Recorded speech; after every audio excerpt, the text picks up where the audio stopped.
Moadim et Simcha, Hagim Ouzmanim et Sasson, heureux de vous retrouver pour un nouveau shiur. Je voulais qu'on fasse un shiur juste avant le Shiveri Shel Pessah pour éclaircir un pasouk qui se trouve dans Parashat Bo, un pasouk extraordinaire où on ne comprend pas très bien. Le pasouk nous dit comme ça dans Parashat Bo. Vayomer Moshe. Il a dit Moshe, Ko Amar Hashem, ainsi a parlé à Kadosh Baruch Hu, Kachatzot alayla, comme le milieu de la nuit, An Yotze Betor Mitzraim. Je sortirai au milieu de l'Égypte. Rashi nous dit sur place que quand Akadosh Baruch Hu a annoncé à Moshe qu'il allait venir lui-même Birvodo Ve'atzmo au milieu de l'Égypte, il se trouvait devant Pharaon et ses ministres. Et Akadosh Baruch Hu a dit à Moshe Rabbeinu, je viendrai Chatzot alayla, au milieu de la nuit. Moshe Rabbeinu a changé la donne. Il a dit Kachatzot alayla. Quand je dis Kachatzot alayla, ça veut dire en fait que ce soit un peu avant ou que ce soit un peu après, mais ce n'est pas forcément au milieu de la nuit. Pourquoi Moshe Rabbeinu a changé ça? Tout simplement parce qu'il a eu peur que les ministres de Pharaon calculent le milieu de la nuit, vu qu'ils ne savaient pas calculer. Et si maintenant ils allaient calculer le milieu de la nuit et se tromper, alors Chas v'Shalom, ils allaient dire que Akadosh Baruch Hu n'est pas précis. Il est venu un peu avant ou il est venu un peu après. Donc Moshe Rabbeinu a changé la donne et a dit Kachatzot alayla. Mais la question qu'on se pose maintenant, et qui est très intéressante, comment Moshe Rabbeinu savait Chatzot alayla, le milieu de la nuit? Akadosh Baruch Hu lui avait dit qu'il viendrait au milieu de la nuit exactement. Mais comment Moshe Rabbeinu savait? La Gemara nous explique dans Brachot Daf Gimel Amoud Aleph, ramené aussi dans Gimel Amoud Bet et Dalet Amoud Aleph, et elle nous dit que chaque jour, des anges, des groupes d'anges sont devant Bora Olam, Bashamaim, et ils louent à Kadosh Baruch Hu. Ils chantent ces louanges. Les Chachamim expliquent et disent que la nuit, il y a 3 groupes qui se relayent un derrière l'autre.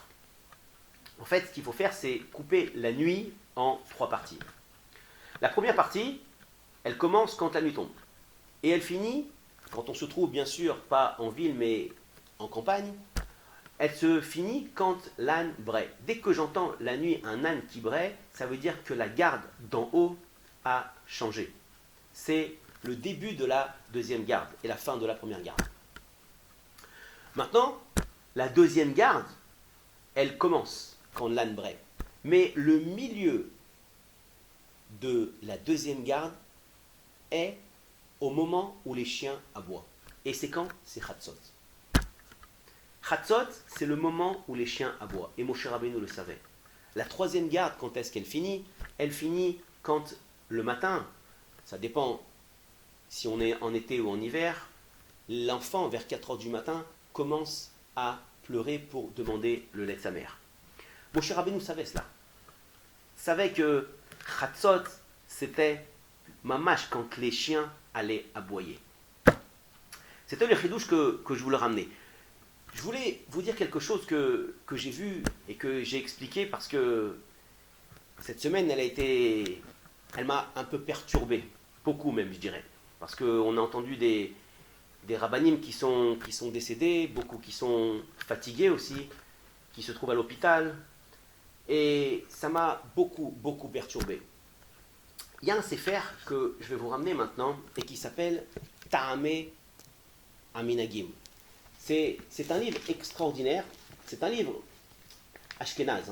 Faut pas, ça dérange pas. Il a été écrit par Rav Amram Yitzhak Sperling en 1891.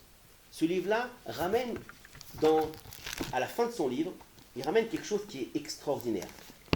Il ramène Ségoula les Magefa. Ségoula les Magefa, ça veut dire quoi? Un remède pour les plaies, quand il y a quelque chose qui se passe dans le monde. Alors il explique, il dit comme ça dans le Daf Tav Kouf Aïn, là-bas il dit comme ça. Quand il y a quelque chose qui se passe dans le monde, comme on a maintenant un Chas v'Shalom, un virus comme cela, alors il explique ici qu'est-ce qu'il faut faire. Il me donne une raison. Je ne dis pas que je suis un prophète, pas du tout. Je vous ramène juste ce que disent les Chachamim, ce que disent les sages. Et je lis juste ce qui est marqué. Il dit comme ça. Yochal bechol boker, il doit manger le matin, chaque matin.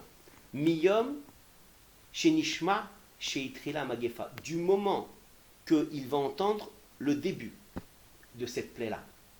Ad shelo ishma od, jusqu'à qu'il ne va plus l'entendre. Qu'est-ce qu'il doit manger? Te'ena, une figue.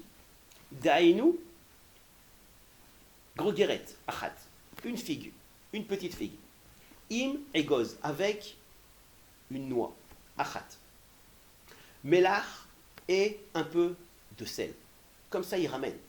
Extraordinaire ce qu'il est en train de me dire. Et il dit, le Ta'ameh Aminagim, que ça lutte contre les magéphot, les plaies, les épidémies.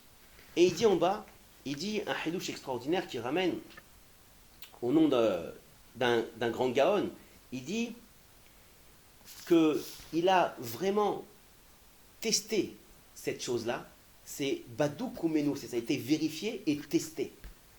Alors, depuis 1891 déjà, il savait comment il fallait lutter contre les magéphot, comment il fallait lutter contre les plaies, comme le dévers, la peste, et ainsi de suite. Et il dit quelque chose qui est très étonnant, il dit comme ça, Veraiti, des im yesh raj v'shalom mageba olam, que si maintenant il y a une magéfa dans le monde, une plaie dans le monde, ou sakana, c'est un danger, l'iskor shema magéfa, c'est un danger de dire le nom de la magéfa. Et il continue, ve'afilu achara magéfa, même après la plaie, même quand tout sera passé, il ne faut pas dire son nom.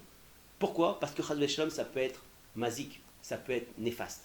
Alors, il y a quelque chose qui m'a interpellé, que j'ai dit la dernière fois, pendant Pessah, que j'expliquais.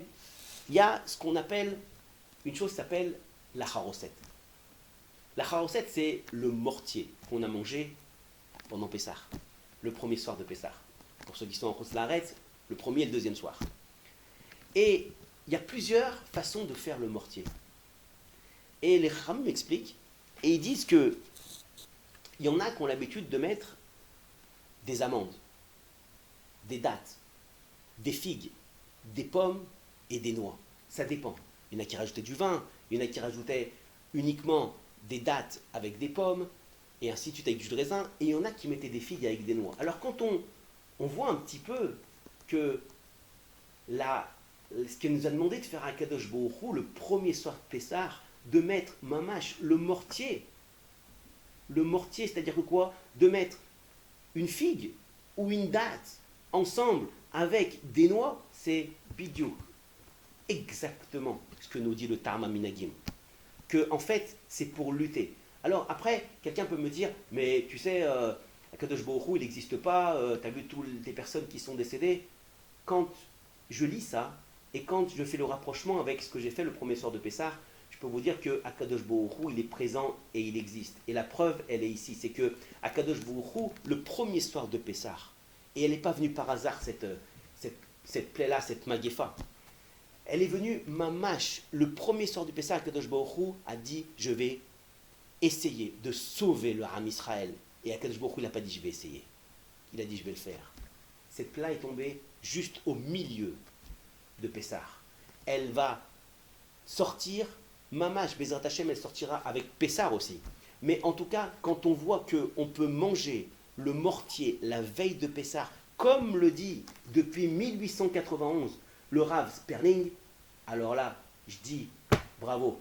Bravo à Kadosh Baruch Hu, parce qu'à Kadosh Baruch Hu, il met des signes de partout. Pour moi, j'appelle ça un signe. J'appelle ça un signe de Borolam qui vient et qui nous dit, sachez que je vous donne à vous le remède pour lutter contre cette chose-là. Alors, je ne suis pas navi, je ne suis pas prophète, mais je sais qu'une chose, c'est ce que je lis devant moi. Et que quelqu'un qui a mangé, en fait, la charoset, et que si maintenant il n'a pas mangé, il a qu'à la manger maintenant, il peut la faire dès maintenant, et automatiquement, il sera protégé. Là, je dis, Akadosh Baruch Hu est là, est présent parmi nous. Je vous remercie. Chag Sameach et Be'atzlacha.